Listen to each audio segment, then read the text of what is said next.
Hello guys, कैसे हैं? आशा है अच्छे होंगे और अपने गार्डन के कामों में व्यस्त होंगे। साथियों, आप देख रहे हैं my YouTube channel Lucknowi Gardener. मेरे चैनल पर आपका बहुत बहुत हार्दिक स्वागत है।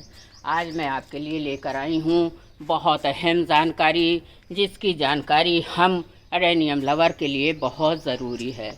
तो अप्रैल का महीना चल रहा है साथियों। गर्मी अपनी चरम सीमा पर आ चुकी है, मतलब गर्मी बहुत ज़्यादा पड़ने लगी है, जिसका असर हमें अपने गार्डन में सही तरीके से दिखने लगा है।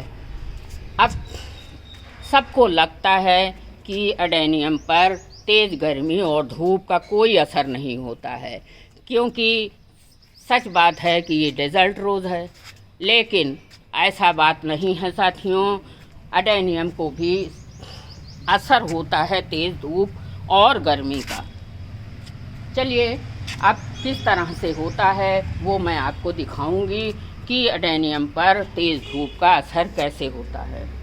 किस प्लांट के अगले हिस्से पर, जो कि आगे की तरफ होता है, धूप की तरफ होता है, जिस पर लगातार देखिए इस प्लांट में जैसे फ्रंट में ही ये प्लांट रखा हुआ है और इस पर तेज़ धूप गर्मी का असर आपको सामने से दिख रहा होगा।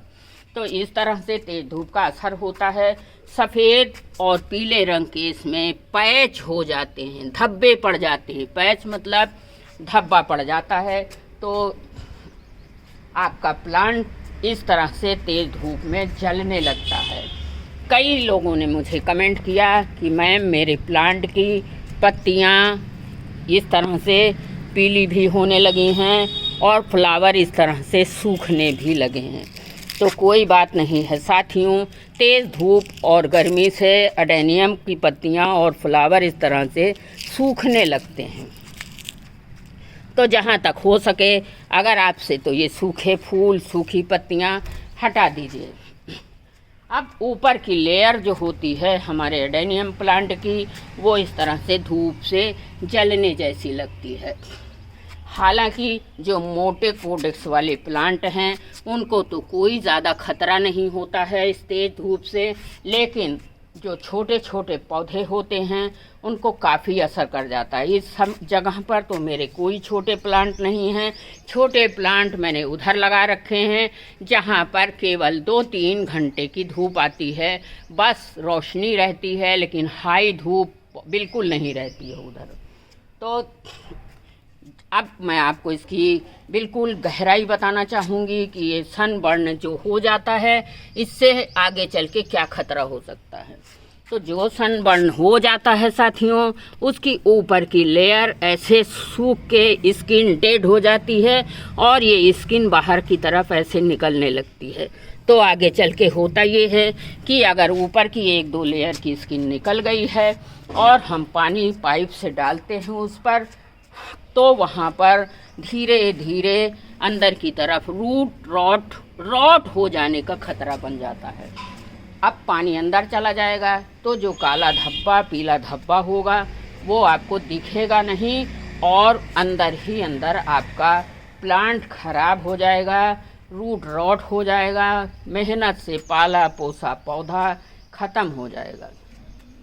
अब सनबर्न अधिक डायरेक्ट धूप से हो जाता है, ये सभी को पता है, क्योंकि तेज़ धूप, हमने आपको एक वीडियो में कल भी बताया है कि ये सॉफ्ट टिश्यू वाला प्लांट है। मतलब इसकी जो स्टम्प होती हैं बहुत ज़्यादा, ये देखिए, पानी से भरी होती हैं और बहुत ज़्यादा सॉफ्ट होती हैं। तो इनको धूप बहुत जल्दी और तेज़ असर कर जाती है। अब होता ये है कि इसमें खराबी आ जाती है। अब इसके बचाव का उपाय क्या है, कितना ये खतरनाक है। देखिए, मेरे बड़े बड़े प्लांट हैं, इनको मैं तो हटा सकती नहीं हूँ। कई बार ऐसा होता है कि तेज़ धूप से नीचे की रूट जो होती हैं इस प्लांट की, मैं दिखाना चाहूँगी, जैसे नीचे की जो नई रूट्स बनती हैं वो धूप तेज़ से बॉयल होने लगती हैं और इस तरह से पुलपुली हो जाती हैं। मेरे प्लांट पे तो नहीं है, क्योंकि मैं केवल आपको बताना चाहती हूँ कि आपको क्या करना होगा। तो बचाव बहुत ज़रूरी है। हटा नहीं सकती हूँ बड़े प्लांटों को, छोटे प्लांट हैं उनको हटा दिया है। आपको भी यही करना है। और धूप में रखे भी हैं तो उसके लिए आपके पास थोड़े दिनों के लिए 15 अप्रैल से मई तक के लिए आप थोड़ा सा नेट की व्यवस्था कर लीजिए। मैंने तो नहीं लगाया है अभी, लेकिन मैंने दूसरे उपाय अपना लिए हैं। और ये गलती कभी ना करिएगा कि तेज़ धूप है तो उठा के हम अपने प्लांटों को छाई में रख दें। अगर छाई में रख देंगे साथियों तो इस तरह की फ्लावरिंग नहीं होगी। अगर आपको अडेनियम प्लांट में इस तरह की हैवी फ्लावरिंग पानी है, फूल ही फूल पाने हैं, पत्तियां नहीं पानी हैं, इस तरह से हैवी फ्लावरिंग पानी है तो धूप में ही रखिएगा, लेकिन बचाव ज़रूर करिएगा। अब जब थोड़ा थोड़ा मौसम में नमी आ जाए, कभी कदार छोट-पुट बारिश होने लगे, तो अभी तो तापमान सही नहीं है, अभी थोड़ा आप ध्यान दीजिए। फिर अगर आप शेड में रख चुके हैं, शेड लगा चुके हैं ग्रीन नेट का, तो थोड़ी मौसम में चेंज आए तो इनको फिर से वापस शेड हटा दीजिए। जो सनबर्न होता है साथियों वो कैसे होता है मैं अब आपको पास से दिखाना चाहूँगी। एक ही दिशा में धूप की रोशनी इसी एक जगह पर पड़ेगी तो हमारा ये प्लांट सनबर्न हो जाएगा। तो उसके लिए हमें क्या करना होगा साथियों कि इस प्लांट को रोटेट कर देना होगा।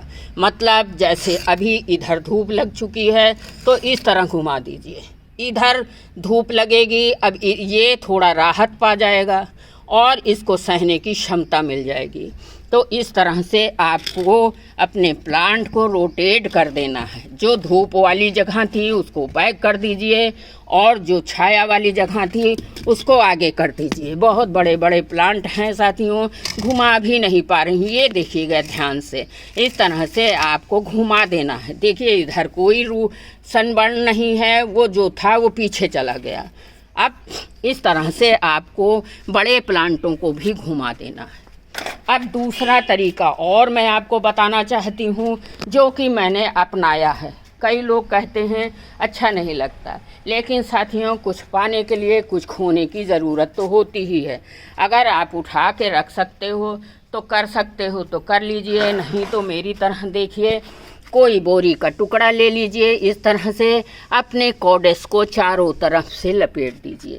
मैंने बहुत सारे कॉडेस को लपेट के रखा है जो आपके सामने है। इस तरह से आपको कॉडेस को लपेट देना है। देखिए मदर प्लांट में इतनी हैवी फ्लावरिंग है, आपको दिखाते हुए बहुत खुशी होती है। और इसकी ही कोडेस को मैंने बोरी के टुकड़ों से ढक दिया है। ये बोरी के टुकड़े मोटे मोटे भी हैं, हमारे कोडेस को प्रोटेक्शन प्रदान करेंगे और इस पर सनबर्न नहीं होने पाएगा। होगा ये कि जब हम पानी डालेंगे तो ये तर रहेगा और इसकी तरावट से हमारे प्लांट के कोडेस में भी मॉइस्चर बना रहेगा। अब और एक चीज़ दिखाना चाहती हूँ, अगर आपके पास कुछ भी नहीं है साथियों तो आप कोई गत्ते के टुकड़े ले लीजिए, उसको भी इस तरह से कवर कर दीजिए। और अगर कुछ नहीं है साथियों तो टूटे गमले के टुकड़े तो आपके गार्डन में निकलते ही निकलते हैं। देखिए इसमें भी छोटा सा पैच लग चुका है सनबर्न का, तो इसको मैं अभी घुमा नहीं पा रही हूँ, बहुत बड़ा है। तो गमले के टुकड़े को इस तरह से अपने कोडेस को कवर कर दीजिए। होगा ये कि धूप इस पे लगेगी, कोडेक्स पे नहीं लग पाएगी।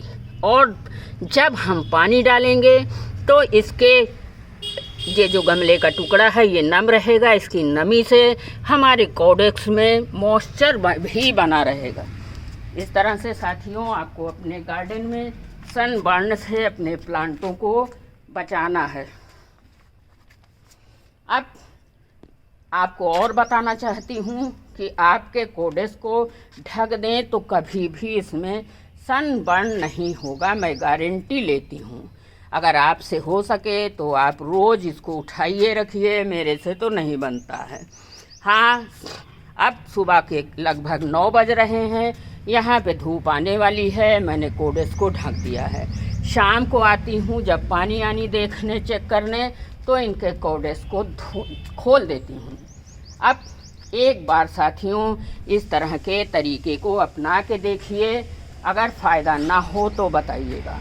मैं गारंटी के साथ कहती हूँ कि घुमाने वाला तरीका भी काफ़ी अच्छा ही है, ये फ़ायदा करता है। इस तरह से जो हिस्सा आपका धूप में था वो बैक कर दीजिए, बैक वाला हिस्सा आगे कर दीजिए, तो सनबर्न एक हिस्से में बिल्कुल नहीं होगा। जो बड़े बड़े प्लांट हैं उनको हटाना संभव नहीं है, इनको गोल गोल घुमा दीजिए, मतलब रोटेट कर दीजिए। और अब आपको एक लास्ट बात और बताना चाहती हूँ कि इस पर वाटरिंग का बहुत ज़्यादा ध्यान रखना है। अब आपको पानी हफ्ता 10 दिन में एक बार नहीं देना है, नहीं होगा ये कि ऊपर से तेज़ धूप और नीचे से आपकी रूट मॉइस्ट नहीं है, तो आपका प्लांट सनबर्न भी हो सकता है। दूसरा कारण भी हम आपको बताना चाहते हैं, सनबर्न हो कैसे जाता है। हम सभी सॉइल को बनाते समय या लास्ट में भी काफ़ी केमिकल का यूज़ करते हैं, जो हमारे प्लांट की सहन शक्ति को, इम्यूनिटी पावर को कमज़ोर कर देती है। उस समय तो फ्लावरिंग हो जाती है। इसलिए साथियों, केमिकल फर्टिलाइज़र का इस्तेमाल आप कम से कम करें तो ज़्यादा बेहतर होगा, क्योंकि मैं कभी भी अपने गार्डन में किसी भी प्लांट पर कोई भी केमिकल का इस्तेमाल नहीं करती हूँ। और हाँ, एडेनियम पर तो विशेष ही नहीं करती हूँ, क्योंकि ये बहुत ज़्यादा डेलिकेट प्लांट है साथियों। अगर केमिकल का इस्तेमाल हम करेंगे तो ये अपने आप से फ्लावरिंग बिल्कुल नहीं करेगा। मेरे प्लांट तो खुद से ही फ्लावरिंग करते हैं। हाँ, साल में 2 या 3 बार इनमें मैं बनाना फील्ड फर्टिलाइज़र या बोन मील का इस्तेमाल ज़रूर करती हूँ। जो करती हूँ वो आपसे ज़रूर शेयर करती हूँ। और आपके सामने मेरे 70-75 प्लांट रखे हुए हैं, इनकी फ्लावरिंग आपके सामने है। तो अगर आप इस तरीके को अपनाएंगे साथियों, इस तरह से शाम को ढक दीजिए, सुबह ढक दीजिए, शाम को खोल दीजिए, कोई ज़्यादा मेहनत का काम नहीं है।